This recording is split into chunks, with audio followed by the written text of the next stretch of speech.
Oh, 16 damage. You better figure something out, cools.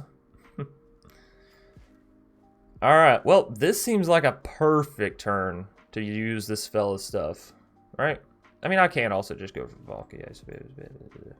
Tibble, right? Ye olden Tibble. But no. No! No! Damn you! What's up, everybody? My name's Chance, and today we're diving into a Troll's Adventures in Magic. That's right, I'd mentioned sometime a few days ago that I was going to be revisiting this card, Svella the Ice Shaper, with a much more efficient deck, and boy howdy was I correct. This deck went undefeated today in Ranked, and it felt easy, honestly. Like, I was playing what I wanted to play, and then I just won the match, which is not usually what happens in Magic, you know? You're like, oh, I would like to play this, but blank, blank, blank happens. But no, this deck is so good at actually allowing you to get to that end game, get to that goal, be it through one or several means, right? So, for those of you who didn't happen to catch the whole Troll Warrior breakdown in the last video, which of course was a more jank deck, and if you enjoy this troll and you want to see it in that variation, then by all means, go check out the other video. It's a fantastic one, and that was a super fun deck. We also utilized Zirda, which, you know, a lot of people don't see Zirda action nowadays, so that's fun. Anyways, today we're focusing on being efficient and using this card in a very top tier deck. So, Svella Ice Shaper, 3 mana, 2/4, already solid stat lines if we're talking about defending against other aggro people. Now, of course, there are better cards as far as defending and all that stuff goes for 3 mana. You have Bone Crusher, Love Struck, that kind of stuff. But still, Svella, very solid. Then furthermore, for 8 mana, you can tap Svella, look at the top 4 cards of your library. You may cast a spell from among them without paying its mana cost. Now, yes, it's 8 mana, however, we've seen in a lot of games nowadays when it comes to mid-range does equate to usually 8 to 10 mana just because we have Cultivates, we have Sentinels, we have the Great Hinge. So getting to this 8 mana, well, it happens all the time. People cast ultimatums left and right. So essentially what Svella, whatever, what it's doing for your deck is allowing you to have 3 more copies of your ultimatum, right? 3 more copies of your Yugen, 3 more copies of your Alrund's Epiphany. This can cast any spell. It's not just permanents, it's any spell from the top of your library. So no matter what, you're going to pay the 8 mana, you're going to get something out of it. Now, it may not always be an ultimatum, but again, if you don't already have an ultimatum in hand or a Yugen in hand and you're looking for one, this helps to keep you from just top decking. It helps to keep you from needing the card draw off the edge while Innkeeper, which brings me into what this deck actually contains. This deck is going to be a 4-color adventure deck, sorta. I say sorta because we have some loose adventures in here. We do have the we have the Edge Wall for the Fae, Bone Crusher, and Love Struck Beast action. But that's all we're going to have as far as party goes. I think that's enough. The Fae of Wishes allows us to have a beautiful sideboard over here. Of course, you can copy mine verbatim, or you can create your own. That's the nice thing with Fae of Wishes. You know, you can do whatever, and it's not going to be the most important thing or the most killer thing as, well, it's just a sideboard in a best of 1 deck, right? We have a couple copies of Jawari, Shatterskull, all this stuff, which adds in the amount of lands we have, which is great because we do have a lot of top-end stuff, and we'll get into why we're actually able to do this in a minute. It also allows us to have, you know, access to counter magic come turn 2, which is really good given the amount of aggro decks and the amount of power they can have on what would be, you know, their turn 3, your turn 2 worth of mana if they've got to go first. That's like countering them all of the Skyclave. It's fantastic. So yeah, we have Shatterskull for some removal. Valky is really good in this deck. Not only can you grab out Valky with your ultimatum, your emergent ultimatum, right, and then flip it to Tibalt. Since we're playing 4 colors, we can actually get down Tibalt just by casting it. And we also have Svella, which can bring out Tibalt. So we have access to this card in so many different manners, right? Moving us along, Bone Crusher, we've all seen. Valakut Awakening. This is a card that you might want to kick up to 2 copies. I haven't had a problem with it so far because our bottom end is so intense and so immersive, so utility based, I guess, and drawing us cards and you know, gaining us mana, that kind of stuff. But you know, if you're having problems, add 2 copies. The reason for Valakut Awakening, 1, it adds an additional land like we were talking about to help you get to this top end. 2, if you happen to just, you know, brick, and you draw lands, or ultimatum, Yugen, and no lands, Valakut is a great way of, you know, throwing those 3 cards away, and then you'll just cycle that mini plus 1 back into your hand. And of course, you have a great chance of after cycling that, hitting your lower end, which is fantastic because your lower end, it's got some power to it. You have Edgewall drawing your cards, you have Jaspira, ramping you up, you have Lovestruck, very solid body, Bone Crusher, very solid body. So you got all your stuff down there in the bottom end. Moving us up here to the top end finally, we have Alrund's Epiphany, which again, glad to grab it out with Emergent Ultimatum. Generally, the opponent will give you this as they're like, well, it's just an extra turn. But the other stuff that you grab alongside this is what really kicks it up in value, right? So we have Cure or Best of Sea God, of course, another great one. Get to create an 8/8 Kraken creature token with hexproof. And if they choose Alrund's Epiphany, which they probably will, or won't choose, you know what I'm saying, then you also tap all of your opponent's stuff. You have an 8/8 that can swing in, plus all the other damage of your creature. So that's one win con. You also will be pulling out a Valky, so you're going to have a Tibble or a Kiora or an Alrund's or a combination of two of these whenever you use your Emergent, which is really nice. We do also have Genesis Ultimatum as we're playing a 4-color deck, so we actually have access to 2 different ultimatums, both of which are very strong. Obviously, Genesis doesn't allow us to cast down, Alrund's Epiphany, but we can cast down Cure Best Sea God, we can cast down a Yugen, a Great Hinge, all this really, really big stuff. I actually don't know how it works with Valky. I would assume that you can cast down Tibble, as that is still a permanent spell, right? But I haven't actually had that singular interaction quite yet, so... Yugen in the deck, of course, you can either ramp up into this, your Sentinels help with that, or getting it down with Genesis Ultimatum is really good as well, right? And then last but not least, we have a Great Hinge because we do have a ton of creatures in this deck. We have Lovestrucks, we have Bone Crushers, you have a Valky, which can steal your opponent's really big creatures, turn into that big creature, and then reduce the cost of the Great Hinge. Anyways, that's going to pretty much do it for the deck tech breakdown. If you're playing this and you don't have special lands, it's going to be a rough one, folks. Make sure you're getting your pathways. If you have some temples already, cool beans. I'm not going to say necessarily go pick out some more temples, as I think they'll be going out, I think, this year or something like that, right? Again, as far as the sideboard goes, you can copy mine verbatim. I have some fun stuff in here. I have some serious stuff in here. The Inescapable Blaze, kind of fun, kind of serious, right? Can't be countered in 6 damage to any target. This is a great way to finish almost any game off.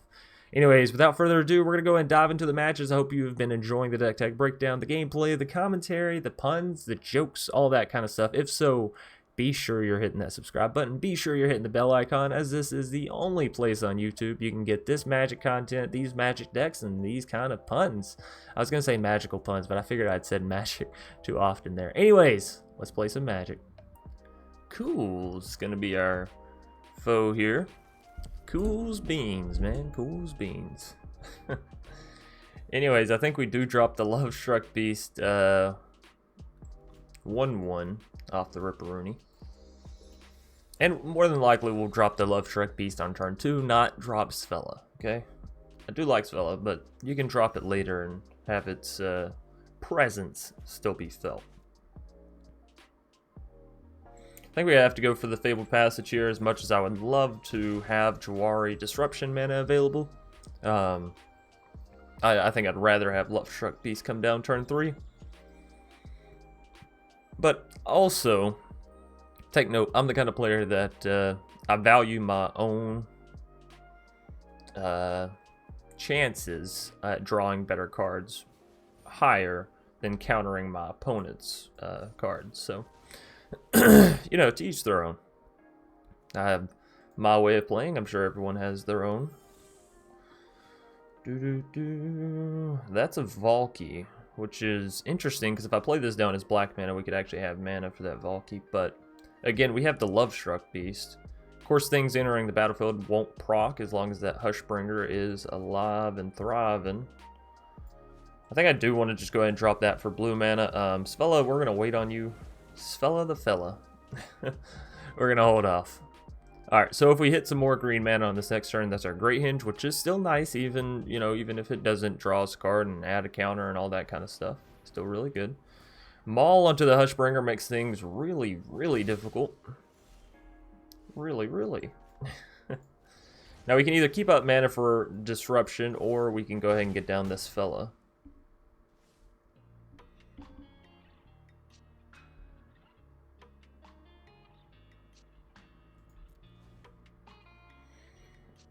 Leave mana for Disruption. Now we do need some way of dealing with that Hushbringer. Hopefully they don't play a 3-mana thing this time. Selfless Savior, that's fine. That's what we were looking for. It's awesome that they decided to play the Selfless before the Righteous Valkyrie. Awesome, awesome. Alright, so Hushbringer's going to clock us again here. Or no? I figured it would, but you know, it may not. This next turn we get down the Great Hinge, which is going to give us access to more mana. Sfella can come down there after. And once we get a Sfella down, like things are really going to be looking up for us. No, wait, you idiot! Let's not talk about what just happened here, okay? Let's just not talk about it. I was talking about Sfella, and so it's like, yeah, oh, okay. Your turn. Oh, man. This is why y'all come here, though, right? For the precision playmaking, for the next tier insight into how cards work on Magic, right? Oh, I'm sorry, everybody. I know sometimes I make mistakes, and you're like, Chance, you don't even know how your decks function, because that's not good. There's still no attacks from the foe. Hallelujah. Hallelujah. So this puts us to 6 mana, Sfella. You need 8, buddy. You're getting close, though. You are getting close. We're also getting close to that Valky. What? So I could actually create a colorless Manalith. Is that what it's called? Yeah, Manalith. Hey, I got it right. I can actually do that. I could also still get down a Valky. Take a little peek-see into their hand. But I think instead I'm going to go for the Tybalt, right? So we can hit that next turn. So just no attacks here. We'll gain some life off the Great Hinge. We'll create a Icy Mana. I can do this on their turn, right? Yeah, okay. You know me. Sometimes I miss abilities. Sometimes I miss the win of the ability. Sometimes I miss the how-to of the abilities. It's alright. Live and you learn. You live and you learn. Alright, Cools Beans, what you got for me? Raydan. Well, thank goodness we're not a snow deck. But our opponent's deck it's looking rather scary right now. I'm not gonna lie. I'm not gonna sugarcoat this shit. Yeah. Alright, well, taking 2 damage. They gotta leave stuff back for the most part because they don't trust us to not have, you know, Embercleave, Lovestruck Beast, which I don't blame them. I do not blame them. Alright, so that is our Kiora Best to See Guide if we want it. It's our Valky if we want it. Cancel. I said if. I said if. Tipple, chill out. So if we -3 exile, we would probably exile the Maul, right? But this is going to cost all of our mana. 1, 2, 3, 4, 5, 6, 7. Then we'd have 2 left over. So theoretically, I could exile their Hushbringer and then bring Hushbringer back in order to block against one of these. Oh, that sounds really fun. Right, I still have 2 mana left over? No, I don't, because you cost 9. Why did I think you costed 7? So if we do this, I can only exile, and then you'll get taken out. For sure. Alright, well, let's just do this then. Let's just not do that, and let's do this. Now, the Kraken entering, even if we did have Great Hinge, it doesn't affect tokens, so that still wouldn't work. We could have also used Fella's ability, I suppose. I suppose? But we already had the Kiora in hand. We already have this big stuff in hand, so we might as well use it, right? Might as well use it. Another Maul? No way, Jose! That should go on the Selfless. I don't have any flyers. I don't have any flyers. For God's sakes, man. Buff the stuff that needs the buffs. Now, one of these days, our opponent, Mr. or Mrs. Cools here, will get smart and they'll start, yeah, swinging all in. Because they have the power. They've had it for a while now. I just don't know that they know that they had it. On our next turn, we do get to tap all their stuff, and it doesn't get to untap, so that is fantastic. All right, because we're going to be able to deal 10, 16 damage here. Oh, 16 damage. You better figure something out, cools. All right, well, this seems like a perfect turn to use this fella's stuff, right? I mean, I can also just go for Valky, I suppose. Tibble, right? Ye olden Tibble. But no. No! Damn you! Kronos, like the god of time. We can't keep this. It's way too steep. We can keep this for sure. I want the ultimatum, but it's a little ways away, so I think we go Sentinel, Lovestruck, Beast Token.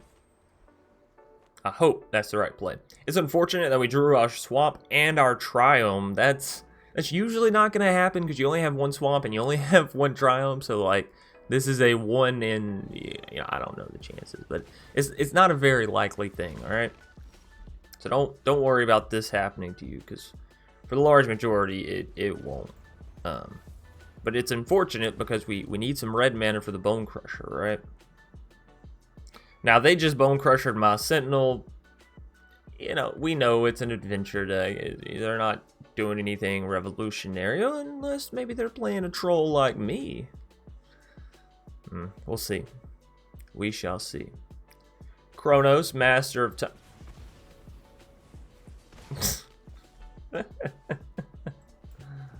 Well, okay. Alrighty then. If that's how you feel, I mean, just let me know up front. They didn't hit a land last turn. Oh, they hit a tap one this turn. Kronos, you okay, buddy? Feel a little under the weather? I can't. I mean, if it makes you feel any bit better, I can't draw a red mana to save my life. Literally, a Bone Crusher would be saving my life right now. Taking out that Edgewall Innkeeper, boy, howdy, that would be fantastic. So we do have a Binding the Old Gods that would allow us to take out Innkeeper as well as ramp up a little bit. Not opposed to that, if I'm being honest. Shadow's Verdict, another really good one, but they're going to see what I draw here, so that's why we got to be a little careful. But I think something like a Shadow's Verdict, I mean, I know we're still 1 mana away. We do have the Disruption in our hand, though, so we'd be able to get there. Of course, it's going to get rid of my Lovestruck Beast as well, so maybe we just go for the Binding, as I had mentioned before, and it ramps us up, and we just try to go 1 for 1 with them for a little bit. Because whenever we grab that forest, we can grab the other Triome, right? So that'll be worthwhile. Yeah, alright, let's just grab the Binding. I like Shadow's Verdict. Maybe if I had enough mana already. Maybe if I had some red mana so I could follow it up with a Bone Crusher for sure. Yeah. But I feel like taking the Shadow's Verdict is too much of jumping off the cliff. The cliff? The ledge? The edge? The something, you know what I mean? The something.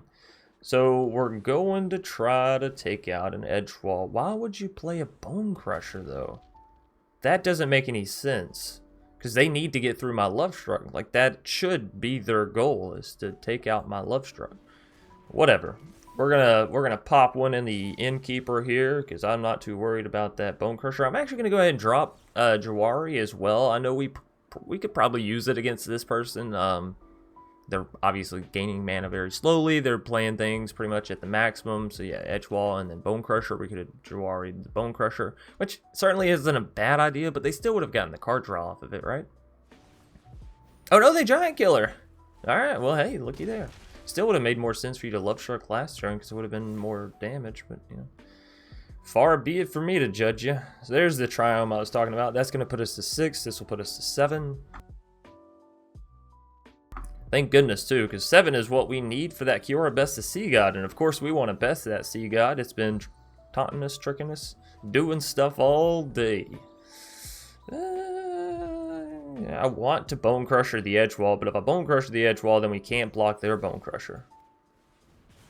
But I still think that's worth it. They're going to get so much card draw for that. And then after that, we'll just follow it up with the Fae of Wishes and a little Sentinel action. I think that'll be worthwhile. If I wanted to, I could block with Sentinel, given we do have the proper amount of mana to do what we need. I think we got to block with Sentinel. I'm not going to block with the Fae because, hey, you know, we could Fae another day. But it's Sentinel. Yeah. Oh, wow. I haven't seen one of these in forever. It like popped up really hard when Kaldheim first came out, and then it just kind of disappeared. Oh, it's a Fury deck. I understand what you're doing now. I see. I'm reading between the lines. Okay. So what we really need to worry about is something like some Kazul's Fury action or something, right? Right, Arena. But just drop you, we get the 8/8 Kraken with Hexproof. Not a bad idea. If I drop you on both sides, I can also drop you, right? See, 1, and then 3, and then 3. Yeah? Yeah, I'm gonna go for the Kraken. I want to tap their stuff. I want to tap you out. All right, no attacks, because I mean, I know we need to deal damage, but at the same time, I think Fae of Wishes can just stay back as a blocker, right? We're getting a little low, and well, again, they have the Fury. If they have Unleash Fury plus Kazul's Fury, it's getting close and closer to a GG. Because of course they have the mana for that, and I'd put them to 8. Edge wall coming down. Opponent's going to put additional counters on the Bone Crusher. It would put them to 10. So again, not this turn, but next turn, we got to take them out. Tapping their creatures won't be enough.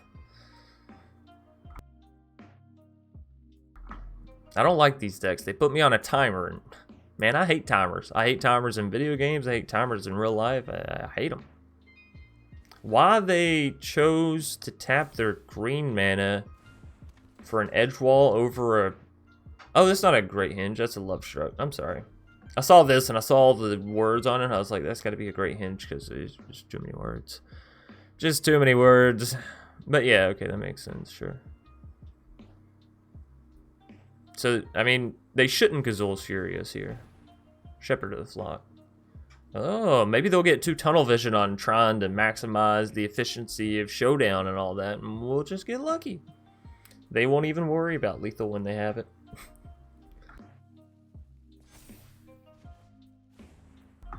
Yeah, right. Alright, so we can still get Love Struck down on our turn and Bone Crusher. That's good. Although I am tempted to like discard Love Struck and whatever else we get, pop the Fae of Wishes back in hand, and then re-proc it, because we do have enough mana for that, and just look for something like a Shadow's Verdict. They're going to go ahead and Fury us. They're Furying us right in the face. Alright. Well, I'll take it. I will most certainly take all of that right there. So I can do this. It costs all of our mana. Come on, game. Come on. Got me a break. Alright, I mean, it's definitely still worth it. Now we get to all attack. Ha ha!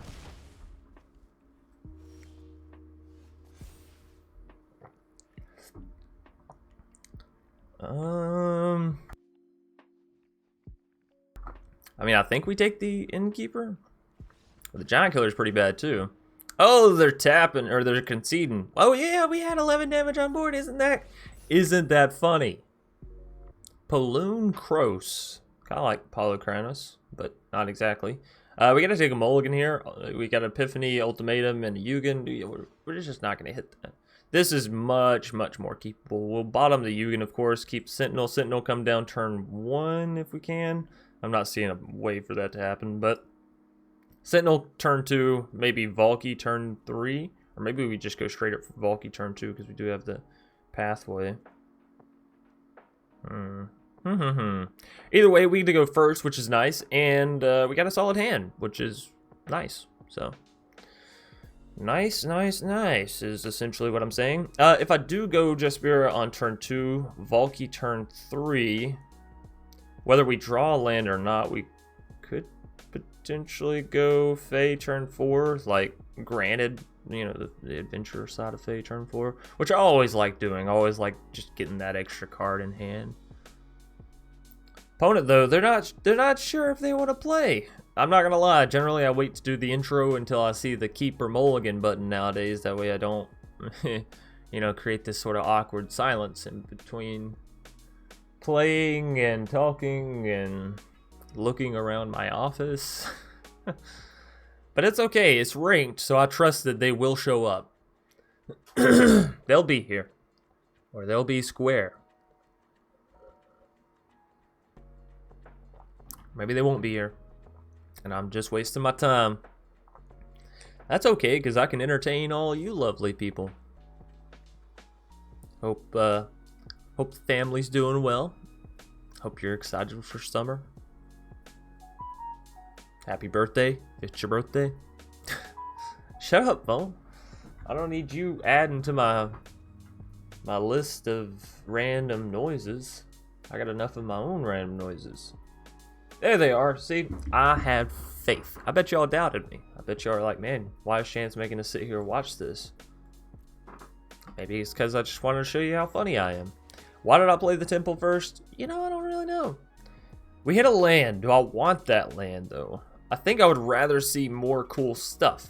Because we have plenty of swamp mana here. With the Triome and the temple, that we're going to be alright on that front.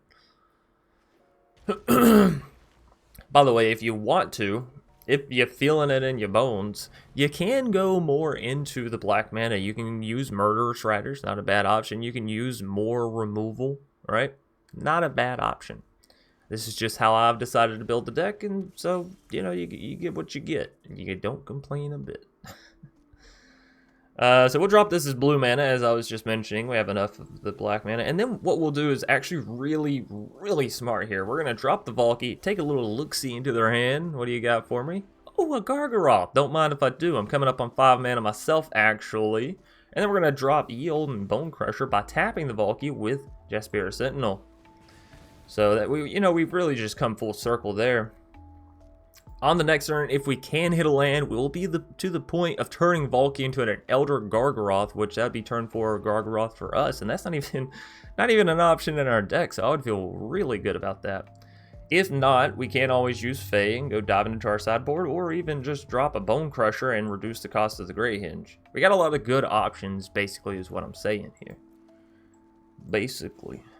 It's a land, but it's a tap land. Ugh. You always know how to get my gears grinding, game.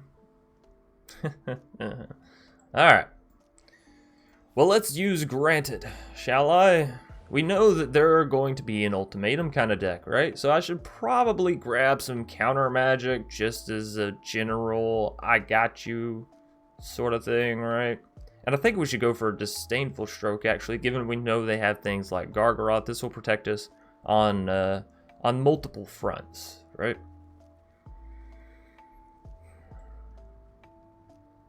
Yeah. Give me that stroke. Oh, no.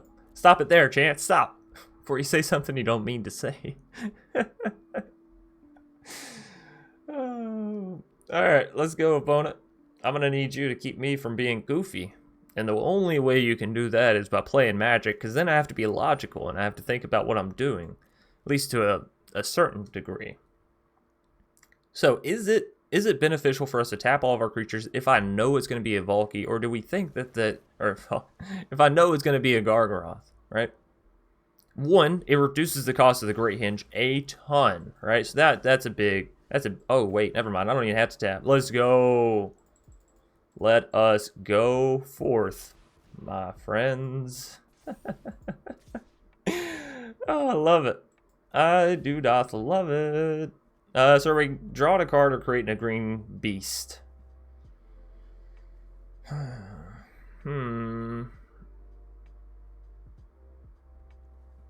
Let's create a green beast. Deals 9 damage on the next turn. I think that's worthwhile.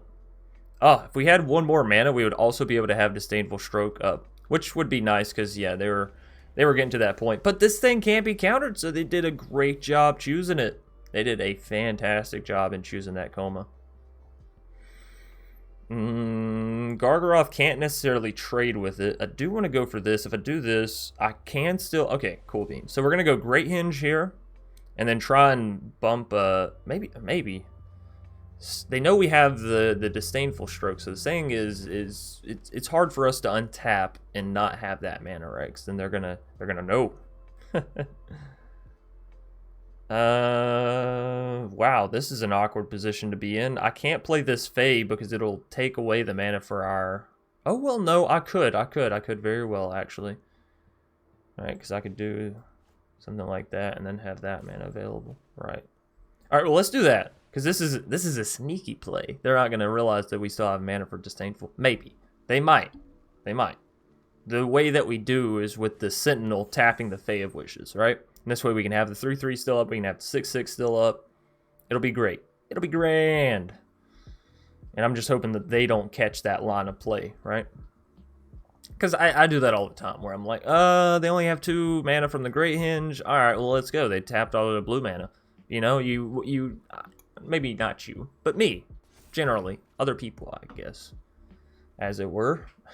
There's another Sentinel, but again, we're going to hold off for our stroke.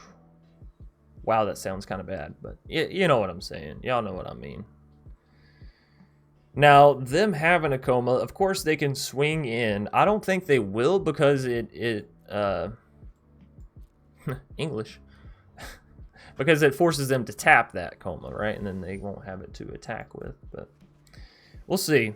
We shall see. What is going to be our best way of dealing with the Coma? 7 mana, so we could... Oh, no, you're 5. I forgot about that. Yikes. Because if we get rid of the Gargaroth, they do get a Gargaroth back. We have to remember, this isn't just a Gargaroth. This is a Valky disguised as a Gargaroth, so... Gotta be careful with that. What else do we have? I mean, Binding the Old Gods, but they just make it indestructible. They don't have Trample yet, but that's what this 3 mana could be for. So I think we got to counter that. I don't want to auto-pay because I want to actually make sure I'm tapping the correct creature, right? Right, Arena. So we'll get rid of the Quartz Wood. Unless, of course, that 1 card in hand isn't the thing that was going to give their creatures trample, and it's a counterspell, in which case, well played. But I doubt it. I highly doubt it. So we got him with the Disdainful Stroke. By the way, look at that artwork. That is gorgeous. They are like stopping these big old waves or splitting them. I don't know. Maybe they're not stopping them. Maybe they're creating them. I don't know.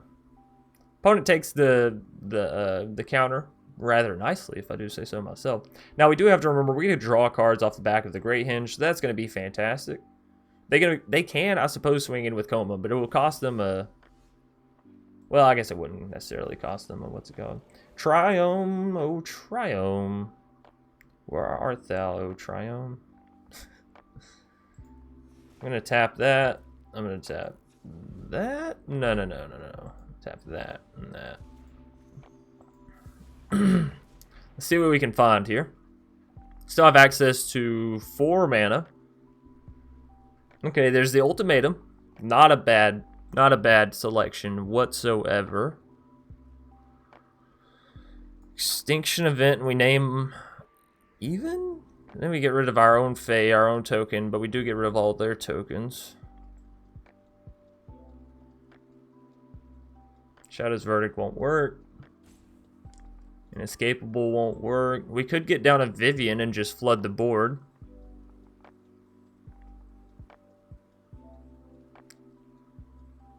Equally a Shark Typhoon, right? You know, I don't think I'm going to worry about their big snake. I know it just keeps creating more snakes, but what if I just get a Storm's Wrath? That does deal with it. Let's go for the Ultimatum here. Okay, first and foremost. I think I am going to play down Fae and Jaspiera Sentinel instead of the Bone Crusher. I want more cards. I want to draw more cards. things we still have to pull out of the deck that'll help us. Kiora, Best of Sea Gods, taps all their stuff. We can just swing in one big coup de grace, try to win that way. We have Alrund's Epiphany, take extra turns, so if we can sort of line those up, would be a little difficult, but if we can, that would be really good. If we have another Valky in the deck, I can't remember if this is a one-off Valky or if we have it as a two-off. We could, of course, grab that with Ultimatum and then potentially have a Tybalt coming down from the other side. Opponent, though, they're not quite sure if what they want to do here. I don't know what they have available past the Shark Typhoon, and I just don't see them throwing that Shark Typhoon down. They seem like the kind of player that wants to hard cast a Shark Typhoon, you know what I mean? You know what I'm saying? You picking up what I'm putting down? Now, if we were to Storm's Wrath, right? Like bounce a Fae back, get a Storm's Wrath, blah, blah, blah, do all that kind of stuff. Our Faes live, our Gargaroth lives. The only thing we're wiping is the Sentinel, our 3/3 Beast, and all of their 3/3 little token things. So I couldn't use Bone Crusher here, but it doesn't actually get us anywhere. It does not actually get us anywhere. So we're going to drop another Sentinel, wait another 10 minutes for the opponent to decide whether or not they want to make that 1/1 Shark and draw a card and continue on our merry business. Ooh, Disruption. It might be a good card. It might actually be a good counterspell if we can slip it in at the right moment. Now, their skies are open wide, so we might as well start smacking, We deal 4 damage up here. We have 2 damage off the Bone Crusher. That's 6 damage. That's half of their current health. I mean, realistically, we might be able to get there. We might. Now, I'm a little worried that they're about to plop down an Ultimatum at almost any point here, right? Like that third card in hand, it's got to be an Ultimatum, and I'm just not happy about it. No Ultimatum. Oh, let's go. They're not doing anything, and I love it. You keep doing nothing, and I'll keep doing something. But what if they have counter magic? Oh, boy, that would be horrible. Well, you can't live off ifs and buts and candies and nuts, so let's go. Ultimatum. There's the Valky. That's really good. I get to choose 3. So Ultimatum, Kiora, and Alrund, I believe. I believe that is correct. Yeah, so Valky and Epiphany. Submit. We still haven't seen the troll. I'd like to say that. I would love to see my troll. We saw it in the first game, so I guess there's that. There is always that. Come on, Paloon Cross. Oh, man, your name, it messes with me. It really doth mess. It's hard to speak like that just fluently. Why would you give me these 2 though? That doesn't make any sense, because now we win. They gave me the answer. All right, well, hell, let's not let up now, Jimmy. Let us not let up now. Oh, yeah! There's the troll. There is the troll. Beautiful. It's a beautiful troll. So we pay 3. 1, 2, 3, 4, 5, 6, 7, 8. Oh, let's go. Next turn, I can still use this fella, and I'm going to. I know what I say about being a BM and finishing the game out, and damn it, most of the time, I agree with that. But I want to cast my troll, all right? I know we already cast the Ultimatum. We already have the Great Hinge down. Oh, that's a nice play. They said, here, take my shark. Oh, that's beautiful. Beautiful. I don't know what their plan of action is, like, with giving me Kiora. Was it to try and remove the Kiora, I don't understand. Another Alrund's Epiphany, that's so good. Yeah, that's right. You gotta tap all your stuff. Now, they can start sacking their creatures to try and start tapping my creatures.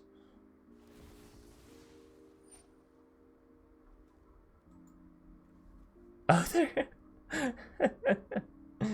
Alright, well, let's see. Does that work? I don't think that works. Yeah, no. Goodbye. We didn't get to do the troll, but we still drew it. Could have cast another All Runes Epiphany, but, you know, we were going to win there. So, we are undefeated with this deck.